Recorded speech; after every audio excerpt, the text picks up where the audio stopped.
Alors Trevor, le intimidateur de l'école, se leva. Mon père est diabétique. Elle a besoin de sucre maintenant. Suspension immédiate. Avant que je ne puisse répondre, la chouchoute de la prof intervint. Elle fait toujours ça pendant les examens importants. Vous vous souvenez du semestre dernier? Ashley? T'es folle! Cria quelqu'un. Regardez, ses lèvres sont littéralement bleues. 6 minutes restantes. J'essayais de me lever. Mes jambes fléchirent. Chaque mouvement était une torture. Mais tout le monde avait encore trop peur d'agir. Alors je fis ce que je devais faire. Je commençai à ramper vers la porte. J'atteignais mon 3e poteau quand Mademoiselle Winter me marcha sur la main. Personne ne sort avant 15 heures. Des exceptions? Que quelqu'un l'aide, sanglotait Sarah. Quiconque bouge obtient 1.0 pour le trimestre. 3 minutes restantes. Trevor était à la porte, essayant sa carte. Accès refusé. D'autres enfants se joignirent. S'il vous plaît. Ma langue était gonflée, remplissant ma gorge. Mademoiselle Winter se mit à genoux juste devant mon visage.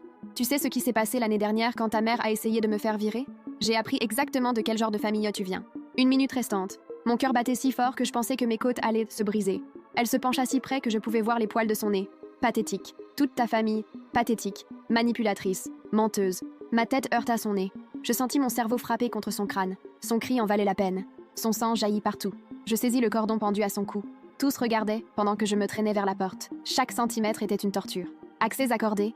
Le verrou fit clic. Trevor tira la porte pour l'ouvrir. Infirmière, maintenant. Que quelqu'un aille chercher l'infirmière. Appelez le 911! Cria quelqu'un. Mademoiselle Winter hurlait toujours depuis la salle. Elle fait semblant. Tout le monde est dramatique. C'est du sabotage. Les ambulanciers dirent que mon taux de sucre atteignit 19.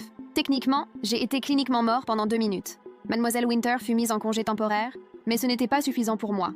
Elle avait pratiquement essayé de me tuer, donc j'étais prêt à rendre l'appareil. Le trajet en ambulance fut une succession d'aiguilles et de machines bipant, et quelqu'un hurlant des chiffres qui continuèrent de descendre. On me conduisit directement aux urgences, où les infirmières installèrent de nouveaux moniteurs sur tout mon torse et mes bras.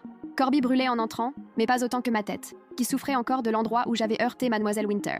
Un médecin aux yeux fatigués expliqua que je devrais utiliser un capteur de glycémie en continu pendant au moins 6 mois, car mon corps avait subi un traumatisme extrême. Maman serra ma main si fort que ses ongles s'enfoncèrent dans ma peau.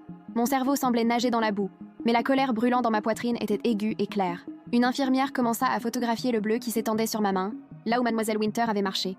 Elle documenta les morceaux cassés du glucomètre retrouvés dans mon sac et imprima toutes mes lectures de sucre des 12 dernières heures. Les chiffres la firent secouer la tête et murmurer quelque chose sur la négligence criminelle. Une assistante sociale apparut avec un classeur rempli de formulaires, demandant si je voulais déposer un signalement auprès des services de protection de l'enfance.